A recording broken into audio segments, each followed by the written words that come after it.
In Tragedy, a true crime podcast, we discuss missing persons cases, violent crime, and other sensitive topics that may be difficult for some listeners. Listener discretion is advised. Our show is a place where every story matters and every voice deserves to be heard. To support this podcast, you can subscribe at www.tragedy@truecrimepodcast.com for early access to new episodes. And join our Facebook community, Tragedy, a True Crime Podcast, for updates, discussions, and ways to support the families we feature.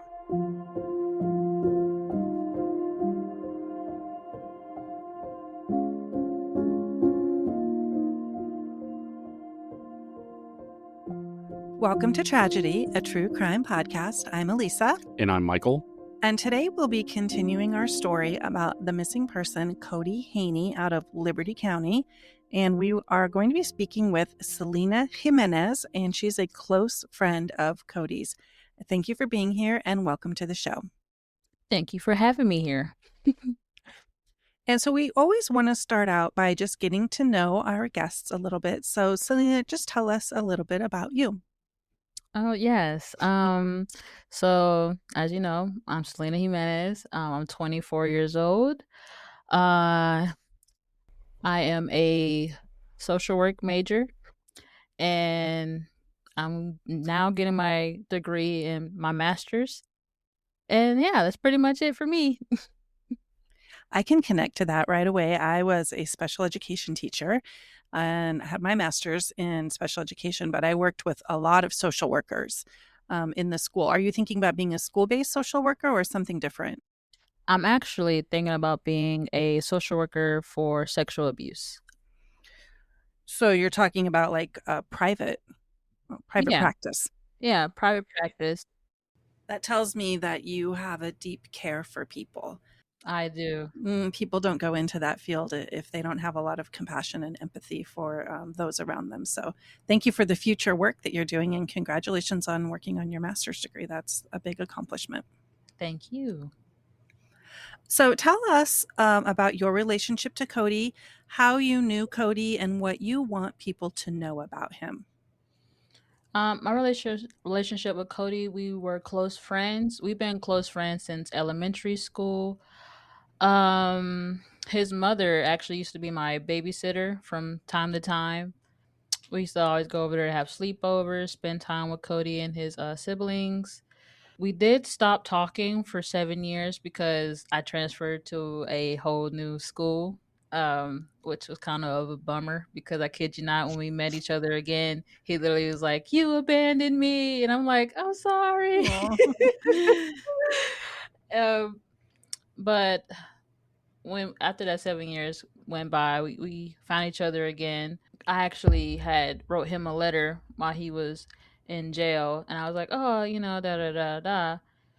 And so after that, we connected again, and we started hanging out. And we started talking and laughing, and I kid you not, it literally felt like we never had left each other. It was just like yesterday, all over again when we were kids. Mm-hmm.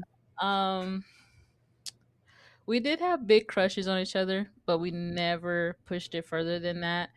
He cared a lot about me and my career. So he seen that his life choices and his criminal record will probably ruin my life and my career. So he decided to step back, and he will always tell me, Sonny, you deserve better. You deserve to do good in life, da da da da. And I always, when he says stuff like that, I always thought like, oh my god, he always cares about others. He's like he always had a good heart about other people too. But yeah. Also too, I would say Cody was such a bright person. He always smiled and had the most craziest laugh. Oh my gosh. I can hear it now while I'm thinking about it. But he was he just was a great person to be around. He knew how to make you smile when you were feeling down. I just remember us too as like kids. I was always protecting him, and he was always protecting me. I kid you not, we used to get in trouble a lot. We used to get in trouble a lot when we were kids because he would always do stuff, and I'm like, "Cody, you're not supposed to do that. You're gonna get us in trouble." And he's like, "Please, Selena, just help me. Just help me get not get in trouble. I don't want to get in trouble by my mom and dad." And I kid you not, is a good memory I have of Cody is when I can't remember what we did, but we did something bad. And I guess the school told our parents what we did. And so we got on the school bus and we was just feeling so defeated. And he gets off first. So we look out the window and we see Miss Michelle and his dad, arms folded, waiting for Cody to get off the bus. And we looked at each other and we gave each other a big hug and we're like, goodbye. No more And hanging out together. That's we funny. thought we were gonna die. Oh my gosh. And then so he got off the bus and he's looking at me and I'm looking at him and I'm like, oh, we're so screwed. Mm. Oh my gosh. Yeah, we got in trouble a lot together. Miss Michelle would literally vouch for that. I bet I also have jogged my memory a friend that after something happened with that person, I was forbidden from hanging out with that person ever again until I turned like 35, and then I was like, I'm going to be her friend again. I Yeah, don't Michael, no. do you have people like that you got in trouble with? You're not going to divulge information? Well, yeah, I mean, you have to understand that there's so many secrets from the military that we can't repeat any of that. But yeah, there's lots of people that I got in trouble with that they would be upset if I told those stories right now. Oh, I'm going to tell it. All right. So we understand. We hear you. And as a parent, I can see that crossed arms, probably tapping of the toe, Oh yes. head cocked Oh. to the side, just sort of yeah, the mom stance. I can totally do it. Yeah, but I mean, Completely. luckily for me, my mom and Miss Michelle were friends. So it was more of like, okay, guys, don't do this again. You can still hang out, but stop being bad. And it's like, okay. And then later on, oops, we did something again. Well, it sounds like you had kind of a playful relationship. We did. Just, there's nothing wrong with getting into a little good trouble as far as I'm concerned. Right? Yeah. Now, one of the things that is important to us is that we have a good picture of Cody. And you just painted a beautiful picture of him, and it sounds very much like Michelle said. Life of the party, smiling, positivity, all those kinds of things. Do you recall anything maybe unusual or different happening with Cody before or around the time that he went missing? Anything stand out to you? Um, Not really. I'm not, like when I'm thinking about it, the only thing that I thought was unusual was I do know he was like struggling a little bit with drugs and stuff. But I did notice that, but for me, I haven't been there for for the past like 7 years. I just popped out of nowhere as I think of it. So I didn't really know that he was struggling with that. So I found that, weird Mm-hmm. because the last time I seen Cody, we were kids, you know. Mm-hmm. But other than that, I really don't think so. Okay. We understand that the last day that Cody was seen was a Friday, Mhm, and that it was challenging to get a hold of him throughout that weekend. mhm, And then he was reported missing on that Tuesday, the okay. 25th. So tell us what you recollect around that time frame. Around like June 15th, 20th, I actually had gave Cody my phone because actually Cody that's another thing, but that's something we can talk about later too. But so Cody had lost his phone when we was at the river and stuff. So I gave him my old phone and I bought him a whole new SD card. So he didn't have a phone for a good minute. Um Thursday, June 20th, was a normal day as always because I would just normally pick him up like I always did in the morning and wait for him to get off for work so I can go pick him up. I didn't stay over like I normally do because I had my dog in the car this time, which he thought, oh, you had your dog in the car? Is that a sign that you didn't want to hang out with me? I'm like, no, just just gotta go home. um, but on Friday, June 21st, I picked Cody up from home and took him to work like I always do. And that's when he had texted me that day and said that, hey, my phone's finally turned on. And that was like around like 1:19. And I was like, finally. And I was like, you could, and I was just joking around. I was like, you could at least say thank you. And he was like, haha, yeah, thank you so much. But we talked back and forth that whole day. Nothing seemed off.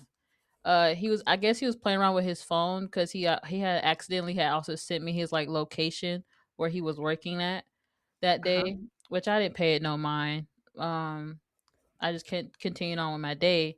But then later on in that day, Cody had called me after work, like he always did, to ask if I could pick him up, and that was like around 6 or 7. But this time I wasn't able to, because my sisters, they wanted us to go hang out in Tallahassee with her boyfriend. We did ask Cody if he wanted to come, but he said that he couldn't because he had a curfew. Cause my sisters also were very excited that me and Cody were back talking again. Because they love Cody. Oh my gosh, they actually had a big crush on Cody too. Oh my gosh, but he was like, no, he couldn't because, like I said, curfew and stuff. So we talked a little bit on the phone, continued talking, and then that's when he was like, "It's okay, Selena. I'll just call my mom or find somebody else to take him home." And then he was like, after that, he was like, "I will talk to you later." Da da da da. And then he said he'll see me tomorrow because I'd normally be the one that picks him up literally every day. Um, so I waited later that day, never got a call from Cody or even a text message. And so I started texting him while I was hanging out with my sisters like around 5:56 and 7:52, but he never responded, which I thought was weird because Cody normally calls or texts me, and stuff like that, but he never did. So I did found that kind of off. And I had like this weird feeling, not like somebody you get like this weird energy or just like this gut feeling. I felt like something was like wrong. So that's when Saturday came around, June 22nd, and I was getting ready to go to Cody's house in the morning, but then I got a call from Miss Michelle asking if I seen Cody because the last location was in Bristol, and she said that's what the I guess the police had told her from his ankle monitor. And I had told her no. And she was like, "Oh, I just assumed that he was probably with you and spent the night with you in Bristol." And I was like, "Yeah, no, ma'am. No, he's not with me." Um, so we talked a little bit on the phone, and I told her I'll go look for Cody. So I immediately got in my car and I drove around Bristol literally all day from when she called. Right when she called me, I hopped in the car and literally was started looking. I looked in every location that I knew Cody would have gone. So I went to his best friend's Jacob's house. I went to Jacob's mother's house, which is literally like down the road from my house. And I went to his favorite fishing spots. Couldn't find him at all. I kept calling his phone, no answer. So that was that was pretty much it. So then I kid you not, like I say, when I say I looked all day, I looked all day. Uh, I even sat at the drugstore parking lot, literally at 5 o'clock in the morning, thinking that maybe he would show up at his job or something. But he didn't. So I decided to go home. But other than that, yeah, that's pretty much what I did during the weekend. And then also too, I also went to Miss Michelle's house and we, drove around looking for him and stuff together, but we couldn't find anything. One thing that really stuck out to me there was, I can tell you must be a really close friend if he divulged his favorite fishing spots. He loves fishing because I don't do that with anybody. That's right. This Michael is also, I mean, I will call him an expert at fishing. But yeah, you don't give your spots away No. to people unless you really trust them. We're going to be really good friends. So at this point, he's missing, and have we filed a missing person report at this point? No. No, this is like Saturday. Okay. During Saturday and Sunday, I was looking around looking for Cody, and I kept thinking about I kept thinking about I don't know why I kept thinking about but while I was searching for Cody, I keep thinking about this guy named. But later on, I wasn't thinking about. I was thinking about Zach's brother, but I didn't know Zach's brother's name, so I was getting and confused. But I knew that Cody always talked, and so something was just telling me that he's with them. He's with them. And so I'm driving around trying to figure out where the heck are they at? And so I started texting people on Facebook actually, like people from his job. So I started texting Chase, I think that was his name, and he said that he haven't seen Cody since um after work. 'Cause I think they worked together that Friday. Uh text me at all. Uh over the weekend they didn't. So I'm just looking around, and I even contacted my friend because, like, Bristol is so small, and me and Cody, we all had the same friends, kind of. And so I had asked one of our other friends. I don't think he wants me to name his name, so I'm not going to say his name. But I had asked him, like, "Hey, do you know anybody else that Cody hangs out with?" And he was like, "Yeah, go down the road and talk to this guy. He might know." And so me and Miss Michelle drove down there and we asked, and they said they haven't seen Cody at all either. It was more of like we were searching everywhere, asking everybody that supposed to be friends with Cody. Nobody's seen him at all. But something in my heart kept saying, but I don't know why. But I but I kind of do because Cody always bragged about always bragged talked about how this good person and a nice guy and always would do stuff for him and stuff like that. And so I was like, okay, maybe he went off somewhere with since he said that just such a good person, somebody that he trusted. And so I told Miss Michelle about it because I was like, I don't know what else to do. So yeah, but I did also too. So when Cody went missing over the weekend, like I said, I gave Cody the new phone. So I also went to Cody's job and talked to the boss man, who kind of didn't seem too happy to see me. um, but and he kind of didn't really want to give me the phone at first because I think he thought I was lying that it was my phone, but it was my phone. But I tried to unlock it to see if I could figure out who was the last person Cody contacted because Cody told me his password, but I forgot the password. All I remember was that he said it was his lunch number from when we was in elementary school. Like, what the world? Well, I guess no one would ever guess that, so it's probably a pretty good one. Oh my gosh. I was like, out of all passwords, really? But I couldn't unlock it, and I didn't want to walk away with it because I didn't want to get in trouble or anything. Even though it is my phone, but I didn't want to get in trouble. So I just gave it back to the boss man. I was like, "Here, you can keep the phone because you're looking at me kind of funny." Um but before I left, the boss man did say that Cody had left his wallet, job keys, and phone in the truck that he used to go home in, like nice and neat. Like nothing was out of place. So I thought that was weird. And so that's how you got the phone, because I was about to ask you, how did you get your hands on the phone? So you're describing a work truck, Hmm. and what I believe his name is Mr. Griggs Yeah. was saying that the phone, the keys, the wallet were all like kind of stacked neatly in a work truck. Yeah. And so then I have a question.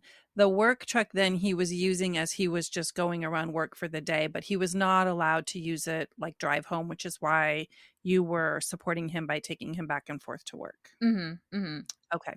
That helps. That helps to understand. So we have this phone, keys, wallet is strange. I don't think you would leave your wallet. You're going No. to kind of need that for the weekend. And is it correct that the truck would have been left there like Friday at the end of the workday? So, from what I gathered, the boss man let Cody take the truck home Friday after work to go home because I guess he never called his mom to pick him up because it's either me or his mom that picks him up and takes him home or drops him off in the morning. Okay. So I am assuming that the boss man was like, "Hey, no, yes, this is what he's." The boss man said Cody could take the work truck home Friday as long as he can work Saturday. So they made a deal, and so I guess Cody was like, "Okay." So he did take that work truck home, but I guess he brought it back, and everything was nice and neat, as if it was never touched. I guess. Okay. So he needed that ride home because, as you had mentioned, you had plans. He Mm-hmm. couldn't go all the way into Tallahassee because of curfew. Yeah. And so he was able to work a deal with the boss, and he got to take that truck home that day and was supposed to come back Saturday morning Mm-hmm. Mm-hmm. and work. Yep. Okay. Thank you for that clarification. Um, Anything else that you want to tell us? Well, you kind of talked us through Friday, Saturday, Sunday. And then we know 2 days later, this work truck that you're talking about was located. Can you Mm-hmm. talk about that? Um, so I'm not sure if it's the same work truck as the one that Cody had took home that Friday. Mm-hmm. Um, but I did see the work truck and I did see the damage. It did look pretty bad, but it didn't look as if somebody stole it. It had looked like as if somebody had beat the truck on purpose, like with a bat or something. Mm-hmm. With the truck thing, I did contact and on and this was on June 30th, 2024, and I had text him and I was like, "Hey, have you seen or heard about Cody?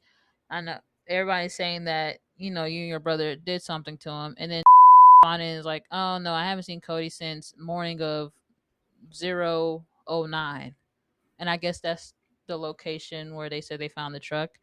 And I was like, Cody was supposed to be home Saturday, but he went missing Friday night. So what I'm trying to figure out is what happened. Nothing is making sense. Why would Cody go somewhere that he never been before? Then responded and he said question mark 109, and I was like, yeah. Responded and he was like, I'm not sure either. I do not know. He said all I know is that he said that he effed up and couldn't come home. I didn't really ask a lot of questions. I just tried being an open ear and stayed on and he stayed on high alert, and he was very paranoid. My brother was supposed to take him home, but then all hell broke loose. So I responded and I was like, "What happened after all hell broke loose?" Question mark. Did he run? Question mark. Also, he was hanging out with you guys because he told you he effed up and didn't want to go home? Question mark. That's strange. Stop responding to me. He left me on red. So then I asked him again, and this is all on Facebook Messenger, and I had so then I asked him again. I was like, so did something happen to Cody? Question mark. Finally responded a few hours later and he had said, I don't know. The last time I seen Cody was that he was traveling fast down 109 in the work truck. And he said that he blew his tire so he couldn't catch Cody. So that's when I responded back. I was like, so y'all had Cody with you guys Friday night, Saturday night. I'm just trying to figure out how he got back to work Sunday to steal the truck. I literally stood outside the job at 5 a.m. in the morning and Sunday morning waiting to see if he will be there. And then I said he didn't, and I said he didn't. Cody didn't have to get in a lot of trouble. Did and did not reply to my message. So I continue to take tired of me, I'm not gonna lie. uh then I continue to take I mean, I'm blowing up his phone. And Yeah. I said, if Cody really ran away, do you know where he would have gone? I'm very concerned right now. I am looking all over Bristol since Saturday. Can you explain to me what you mean when you say all hell broke loose? Still did not reply at all.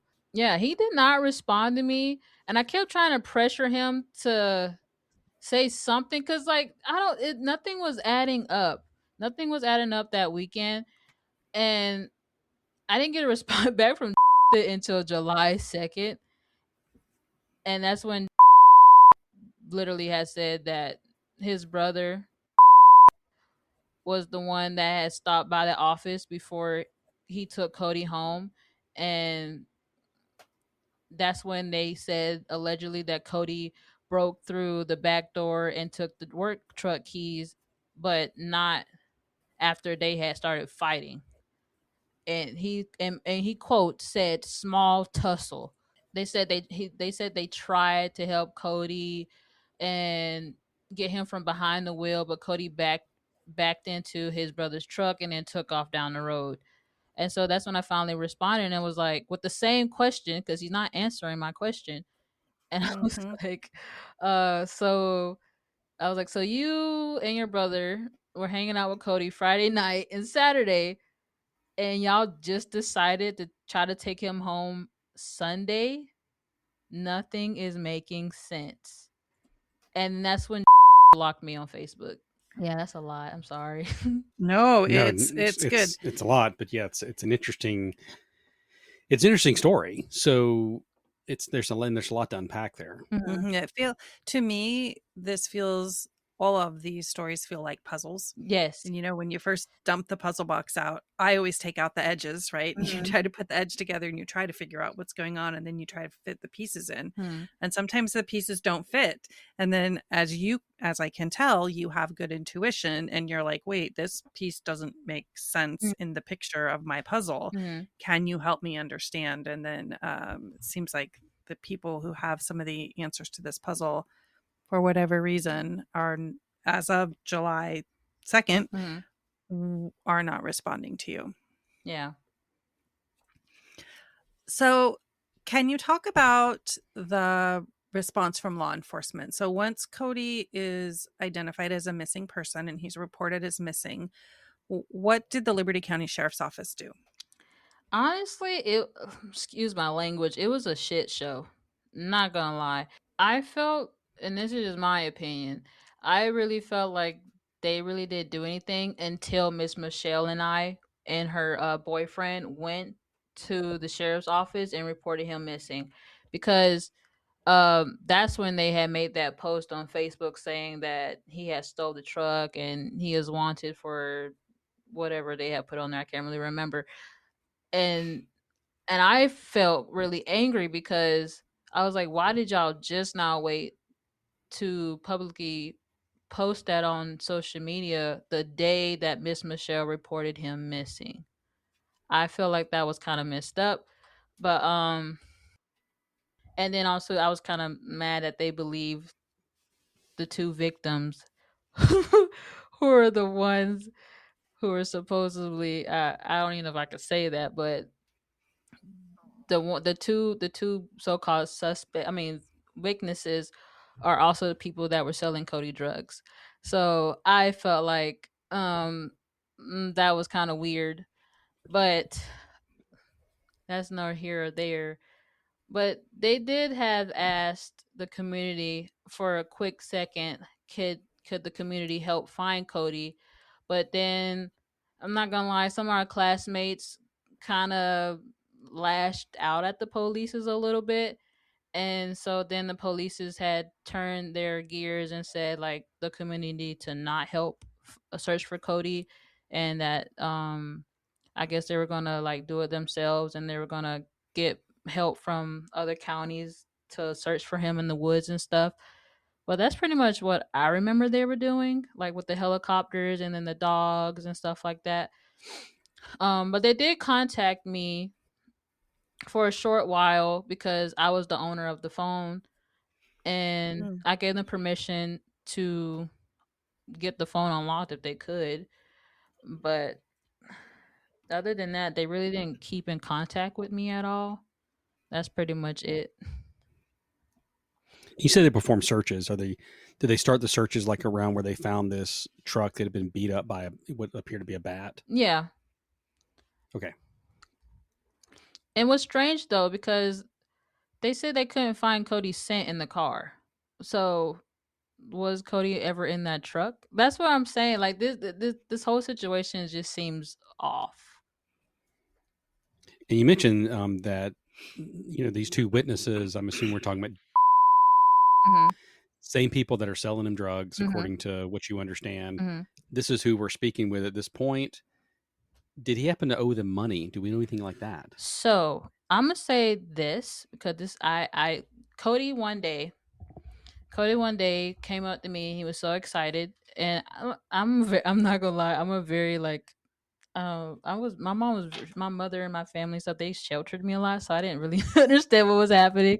But Cody came up to me. He was so excited one day, and he said that good guy, man. He told me I didn't have to worry about paying him right now, and I can just go get whatever. And I'm looking at him like, huh?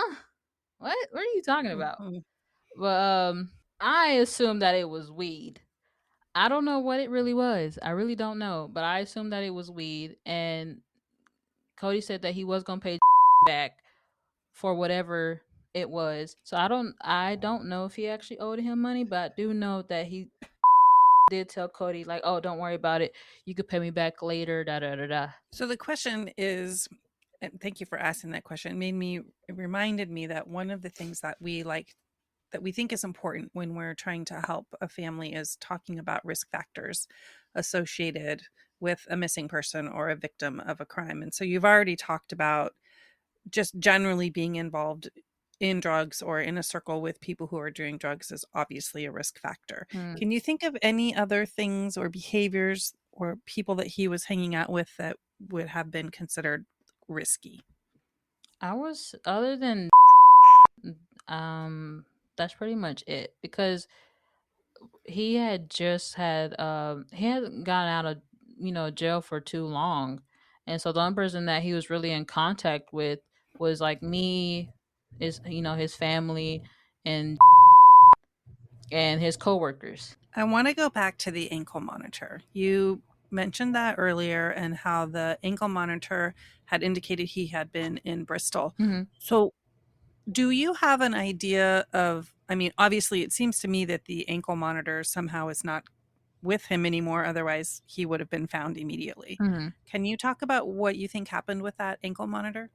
I have no idea.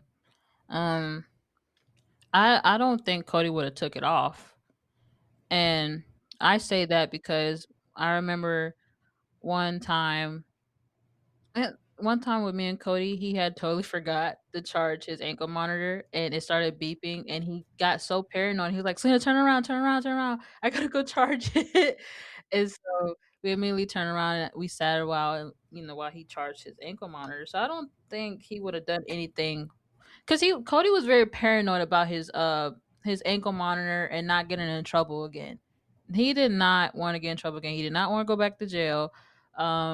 He really wanted to turn his life around. So he tried his very best to not do anything out of out of the ordinary. Mm-hmm. Stay away from risky behaviors, Yes, yeah. it sounds like. Can you talk a little bit about the media coverage or lack of media coverage? And the reason I ask this is because in our case summary, we went over a little bit. What I generally do is just a quick search, are there any local news stations who have covered the story? And I found one thing, but it was just a repeat of what you had discussed with Hmm. the Liberty County Sheriff's Office saying he's wanted for grand theft, burglary, Hmm. and all of that kind of stuff. Am I missing something? Was there some kind of local media coverage that I was not able to find? No, no. Um, there was not a lot at all because like and I'm not trying to be mean or anything, but people was seeing Cody going missing as if it was like just another day for Cody, you know. So people didn't really take it seriously, and this is just my opinion. People weren't really taking it seriously until like they realized like, oh crap, he's actually missing.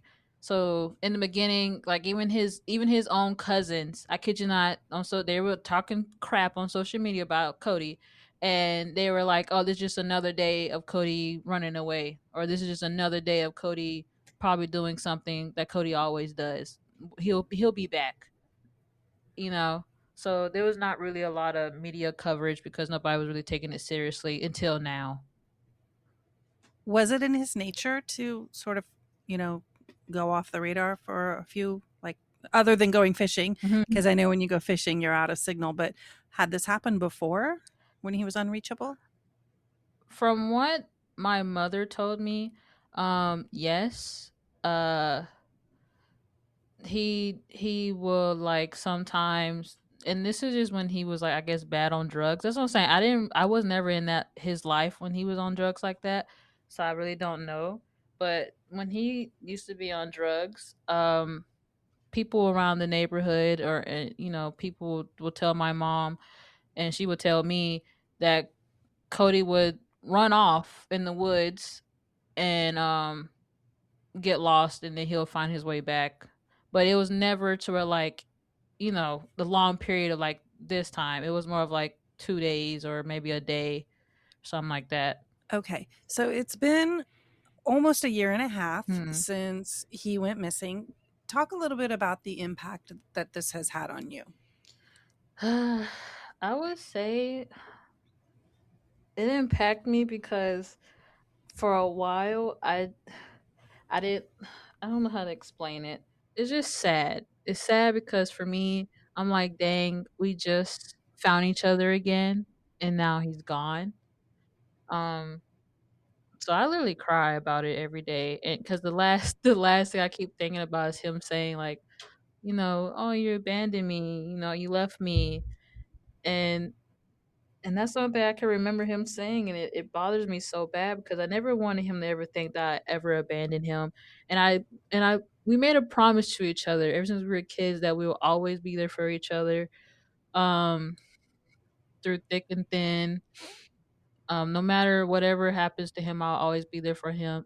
Be there for him, and him going missing, I felt like I kind of didn't keep that promise, and I feel like I didn't protect him as I should have. So I feel like I'm just impacted by like I guess like guilt and feeling just like I didn't do my best as I should have as a friend, stuff like that. We just think about it now, try not to cry because oh my gosh. What can the community do? What can we do to help? I'll just say keep spreading the word about Cody being missing, and that's pretty much it. That's all we can really do is just spread the word and let people know that Cody's a good person. No matter what happened in the past, he's still a person, and he's missing, and he has a family and he has friends that love and adore him, and that they wish that he was home right now.